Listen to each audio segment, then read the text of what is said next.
विद्यार्थियों, पिछली कक्षा में हमने नीति शतकम पुस्तक का विस्तार पूर्वक अध्ययन किया और अब आपके पाठ्यक्रम में प्रचलित मनुस्मृति नामक पुस्तक के द्वितीय अध्याय के श्लोक 1 से लेकर के 150 तक के श्लोकों का हम उनका भावार्थ समझेंगे और उसमें प्रतिपादित विषय वस्तु को समझने का प्रयास करेंगे। देखिए, मनुस्मृति से पहले मैंने आपको नीति शतकम पढ़ाई। उसका पढ़ाने का उद्देश्य भी यही है कि जो दोनों पुस्तकें हैं, ये पुस्तकें हमारे जीवनचर्या, हमारी गतिविधियों, हमारे सिद्धांतों को प्रतिपादित करती है, हमारे आचार विचार व्यवहार को उद्देशित करती है, उन्हें एक दिशा प्रदान करती है। तो वस्तुतः द्वितीय अध्याय को पढ़ने से समझने से पहले हम उसमें मनुस्मृति का जो मुख्य जो सिद्धांत है धर्म, उस धर्म के विषय में अध्ययन करेंगे और उसके विषय में जो प्रचलित जो भी अंधविश्वास है, अंध ज्ञान है, उसको दूर करने का प्रयास करेंगे। धर्म क्या है और किस प्रकार से वह जीवन को प्रभावित करता है।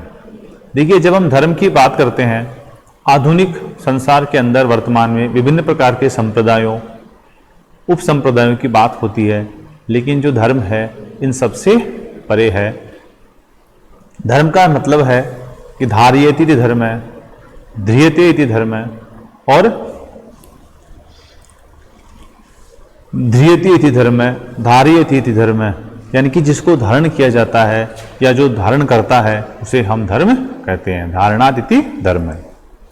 लेकिन क्या धारण किया जाए और कौन हमें धारण कर रखा है, इन सबको समझने के लिए हमें कुछ मानवीय सिद्धांतों को समझना पड़ेगा।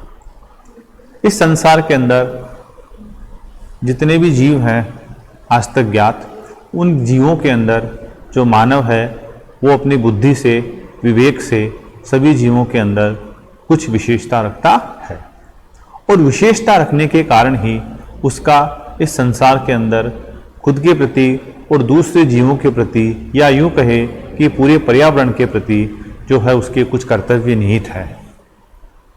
उसके अंदर ये भावना विद्यमान है कि मुझे इस संसार में आने के पश्चात अपने स्वयं के साथ साथ इन दूसरे जीवों का भी ध्यान रखना है, दूसरे मनुष्यों का भी मुझे ध्यान रखना है। दूसरी बात, जो भी व्यक्ति संसार में पैदा होता है, उस संसार में आने के पश्चात उसे इस जीवन के अंदर विभिन्न प्रकार की गतिविधियां, क्रियाकलाप, कार्यक्रम करने ही पड़ते हैं। ऐसा करते हुए अगर कोई कहता है कि मैं कुछ नहीं कर रहा है, तो भी वह कुछ न कुछ संपादित अवश्य कर रहा है। जब हमें कर्मों का संपादन ही करना है, तो हम किस प्रकार के कर्मों को संपादित करें ताकि हमारी स्वयं की उन्नति भी हो और साथ ही साथ हमारे साथी, संबंधी, मित्र और दूसरे जीवों को भी निरंतर उन्नत प्रोन्नत होने का अवसर प्राप्त हो। तो इसी परिप्रेक्ष्य के अंदर धर्म को विस्तारित किया गया है। मनुस्मृति के दूसरे अध्याय के अंदर बताया गया है कि धर्म क्या है। विद्वद्भी सेविता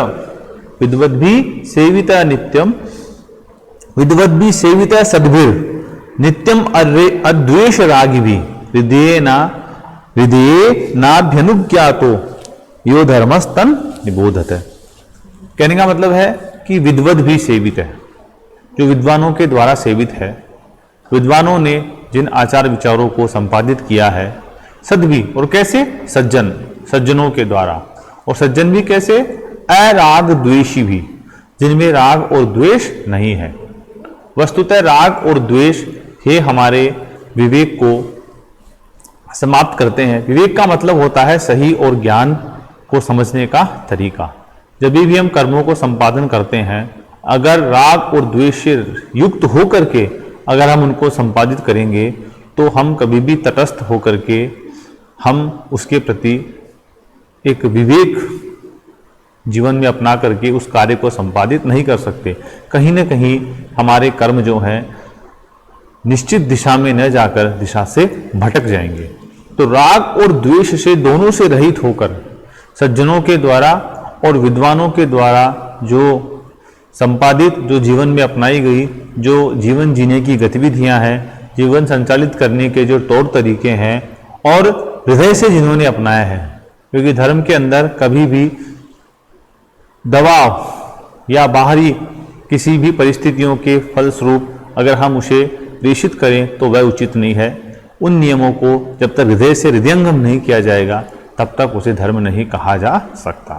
तो राग द्वेष रहित होकर के सज्जनों के द्वारा, विद्वानों के द्वारा जो जीवन जिया गया, जो जीवन जीने की जो कला उन्होंने दी, उसे ही हमने क्या कहा? धर्म। अब हम धर्म के पश्चात इसके दो भेद बताए गए हैं। देखिए, परधर्म और अपर धर्म।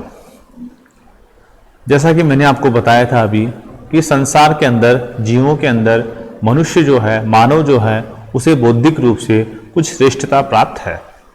इस धरती पर जब जीव पैदा होता है, होने के पश्चात उसके मन में विभिन्न प्रकार के प्रश्न उपस्थित होते हैं कि मैं इस धरती पर कहाँ से आया और मृत्यु उपरांत कहाँ चला जाऊँगा, मेरा क्या अस्तित्व था और क्या अस्तित्व रहेगा, इस संसार से मेरा जुड़ाव किस प्रकार से है, ये संसार कैसे बना और मेरा और दूसरे जीवों का अस्तित्व कैसा है, उनके साथ मेरा अवान्तर संबंध कैसा है।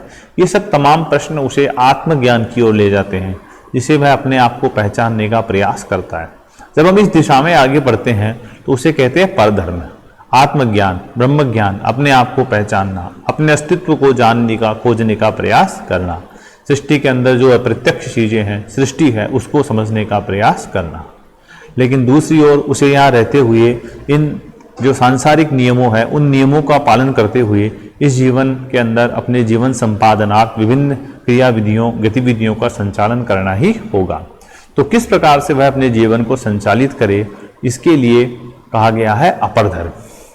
अपर धर्म का मतलब है कि हम हमारे सांसारिक जीवन शैली को किस प्रकार से संपादित करें कि हम हमारे और दूसरे के जीवन में, हम हमारे जीवन को आगे बढ़ाते हुए दूसरे के जीवन को प्रभावित नहीं करें। तो ध्यान दीजिएगा, भारतीय संस्कृति के अंदर जो मानव जीवन है, उस मानव जीवन को 4 भागों में बांटा गया है। ब्रह्मचर्य, गृहस्थ, वानप्रस्थ और संन्यास।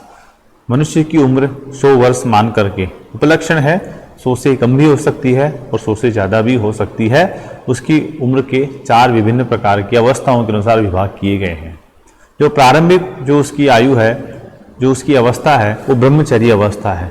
ब्रह्मचर्य का मतलब होता है कि जीवन निर्माण, चरित्र का निर्माण, हमारी बुद्धि का निर्माण, हमारे अध्ययन का काल। तो अध्ययन काल के अंदर हम रह करके किस प्रकार से हम हमारे ज्ञानार्जन को बढ़ाएं, हमारे जीवन का तरीका क्या है, हमारे उठने बैठने का, सोचने का किस प्रकार के क्या क्या कर्तव्य हैं, उन सब कर्तव्यों को आपके द्वितीय अध्याय के अंदर विस्तार पूर्वक संपादित किया गया है, समझाया गया है। आज हम इतना ही अध्ययन करेंगे और कल हम इसका विस्तार पूर्वक इनको समझेंगे। धन्यवाद।